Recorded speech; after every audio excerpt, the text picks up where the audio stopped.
Hey guys, and welcome back to another video. Today we are going to be discussing Pokemon. I was about to say Legends Arceus. I need to get, I don't want to get it out of my brain because I love Legends Arceus, but I need to get it in my head.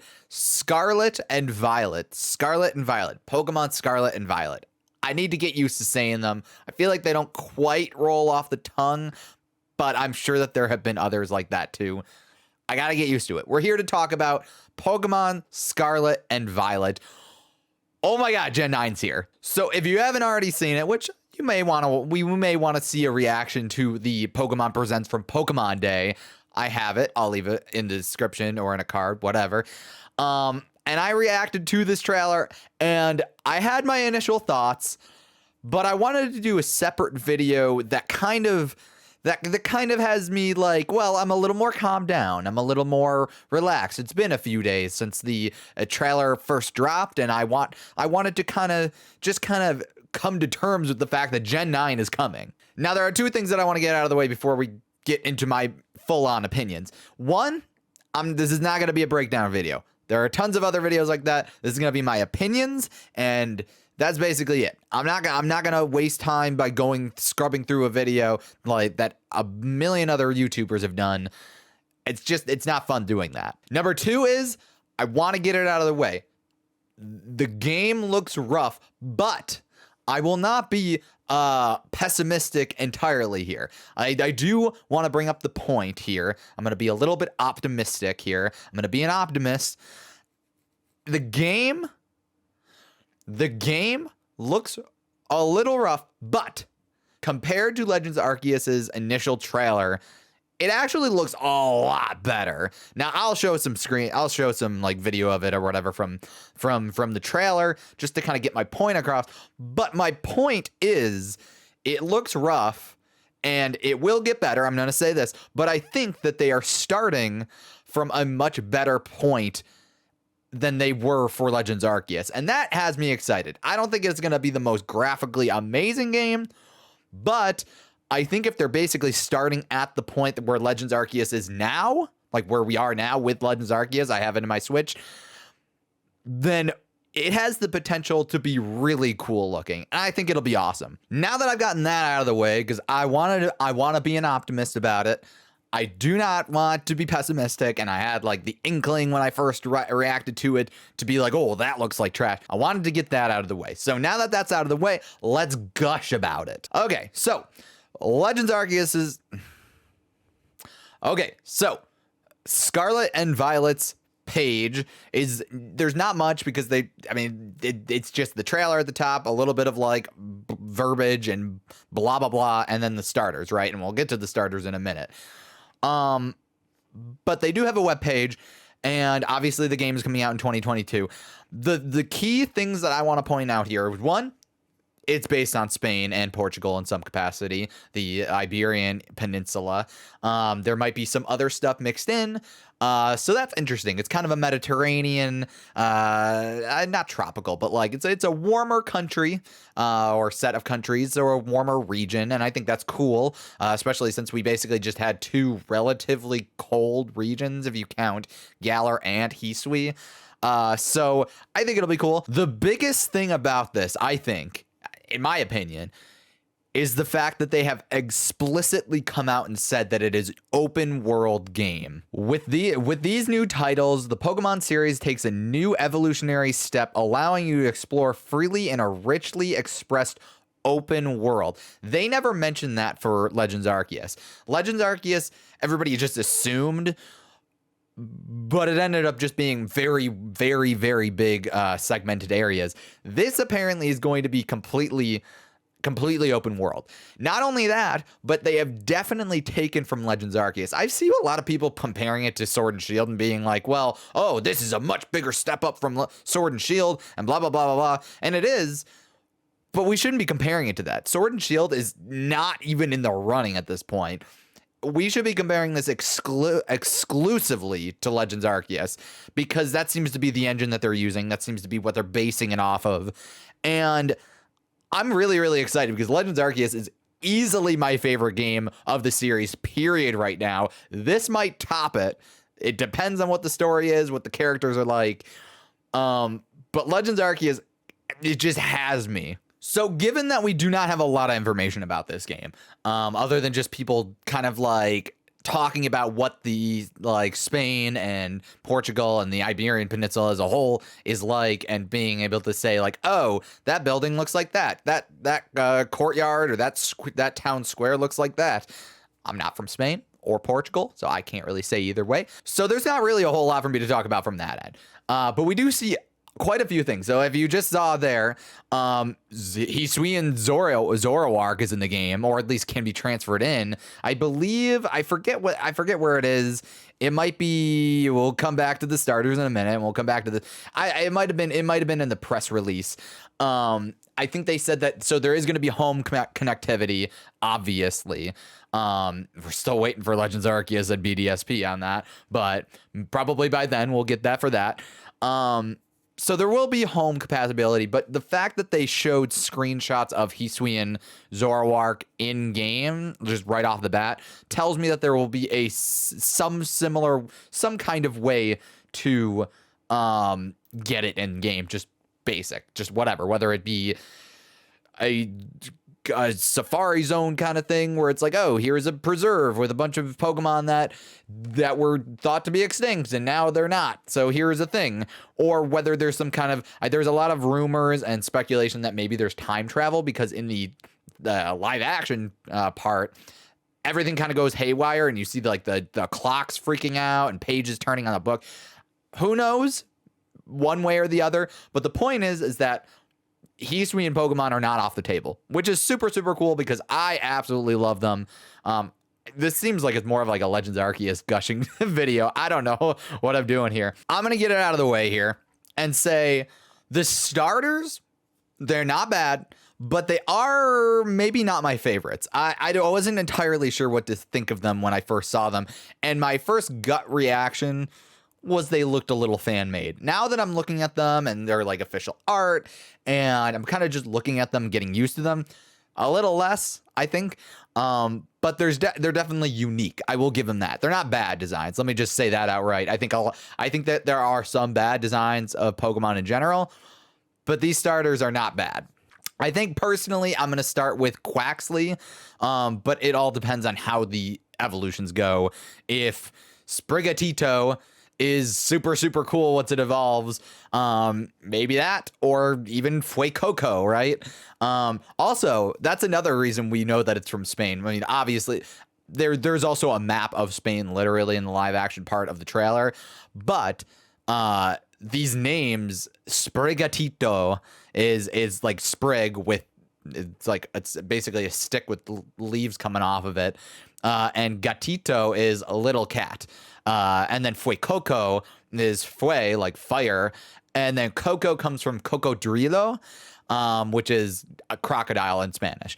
So it's pretty obvious that this is like a Spanish based region based on solely these names. Quaxly, I'm not entirely sure. Maybe like I saw some people thinking about like Don Quixote.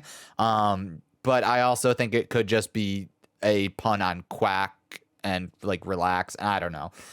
It's an earnest and tidy duckling, and it's very cute. I like it a lot. I will say one thing about Fuecoco that makes it a little bit more interesting. People, the first instinct, I feel like everybody's in the same mindset. The first instinct is everybody thinks, oh, it looks like an apple because it's got the thing on its head. But it very, very much, if you really look at it as a whole, it kind of looks like a pepper, and that's kind of an interesting. I wonder how far they'll go with it, whether it's just like how it is, or whether it'll evolve into like a pepper. But it kind of looks like a hot pepper, and then it's got this like weird face that a lot of people have said like, oh, it kind of looks like a skull, so maybe it'll turn into a fire ghost type. We just had Typhlosion, but that's kind of a different thing because it's like Typhlosion getting a second chance. We've never had like a new region with a fire ghost type starter, so that could be really cool. As for Sprigatito, I think it'll probably end up being psychic or fairy. It seems to be similarly based, at least in part, by the Iberian lynx, and lynx, no matter where you're from, they're like thought to be like psychic or have like magical powers, so it's probably going to be that.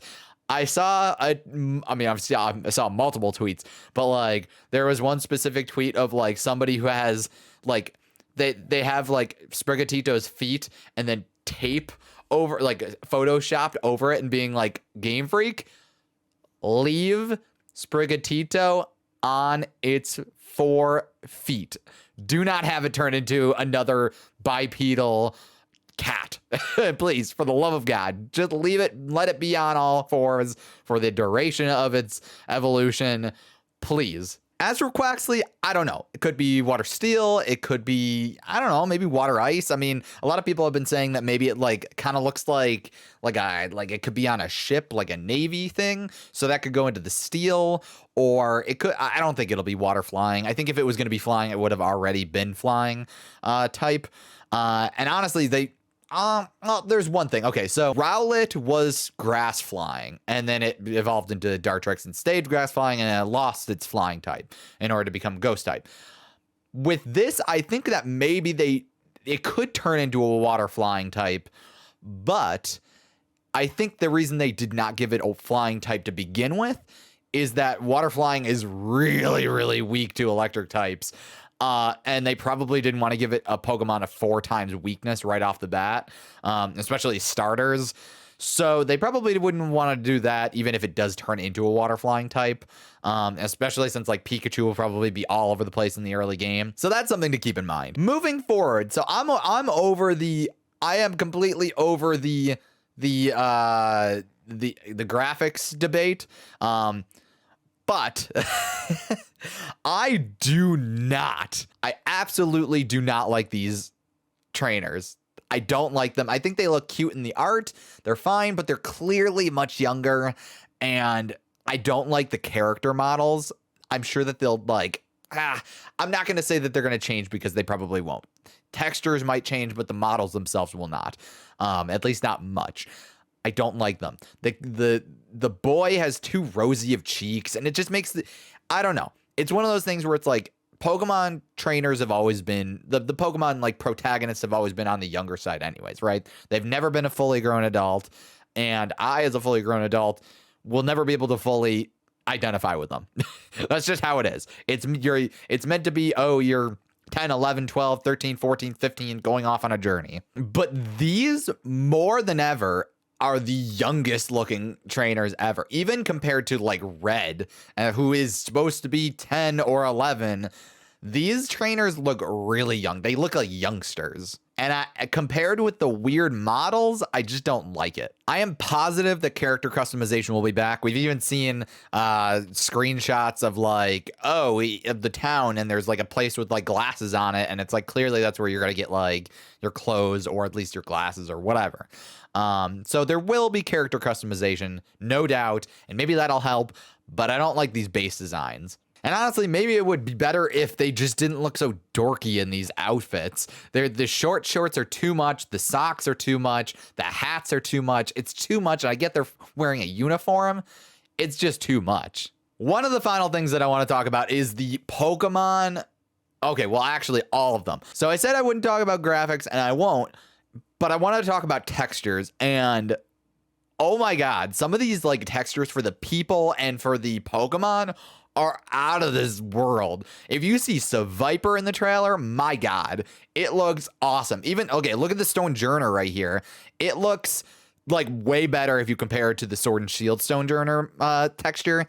It is kind of insane how detailed they're getting with these Pokemon models. And okay, look at his pants. There's like grains and stuff like that. It's like there's like a weird texture to it, and it's really cool to see these textures like be way more. If you look at Lucario's butt, it's way more fuzzy. They're doing a really good job with the Pokemon and main, like, the more important character models as far as their textures go. So I really wasn't expecting Pokemon Scarlet and Violet. I keep having to look at it so that I know what to say. I was not expecting them to come out in 2022. If you watched my reaction, I mentioned that I didn't think that we would get anything, first of all. And if we did, it would explicitly be like, new game in development, whatever. Because I was under the impression that we'd get a proper DLC pack for Legends Arceus, and then that would just be the game. That would be the game for this year.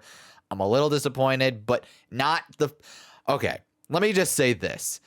I love Legends Arceus so much that I wanted to see them do more with it, and I'm disappointed because they're not doing more with it, but I'm not disappointed with the fact that we are getting a new game, I guess. I don't know. I'm not disappointed with the fact that the game exists, period. I just wish that I had more time with Legends Arceus. It's just a weird mix of feelings. I just wanted to get it off my chest. I also want to bring up the fact that because this is clearly based off of Legends Arceus in some capacity, or they were bouncing off ideas, I think the reason why I think a lot of people need to stop comparing it to Sword and Shield is because it's really not going to be like that. It mentions, where does it go? It mentions talking about battling against wild Pokemon. You can battle. It says in order to catch them. I am not under the assumption that we still won't be able to throw out Pokeballs. I think that there are certain things that will change. I don't think that there will be feather balls or like gigaton balls, but I think that the more modern Pokeballs, a lure ball or whatever, will have additional effects that will fit the more all-encompassing world that Legends Arceus has set up for us. I actually had an idea of what if you threw out a lure ball into the water and then it just sits there for a minute, and then it attracts Pokemon, and the first Pokemon to get to it will get like captured, and maybe it'll pop out, but it'll gobble up the first Pokemon that goes near it. That's super cool. I think that that's the idea that they really should go with the Pokeballs. In any event, I don't see being able to throw out your own Pokemon into the just open world going away. I don't see the idea of just being able to throw a Pokeball out in general. We shall see.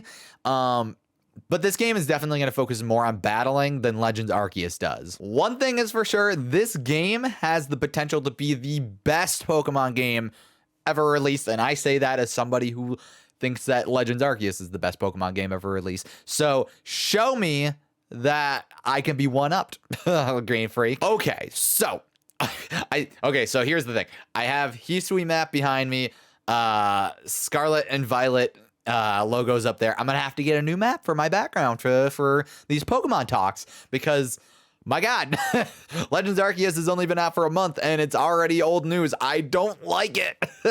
But I am very, very excited for Pokemon Scarlet and Violet. I keep wanting to say a million other things whenever I go to say them. I'm excited because if it brings forward all of the best parts of Legends Arceus and improves and brings in some new and exciting elements too, we are going to be in for quite the ride. This game, based on what they've said, is going to be like nothing we've ever played before. Oh, okay, maybe like Legends Arceus, but nothing like we've ever played prior to Legends Arceus. We are in a whole new world, and I'm very, very excited. It's a whole new world we live in.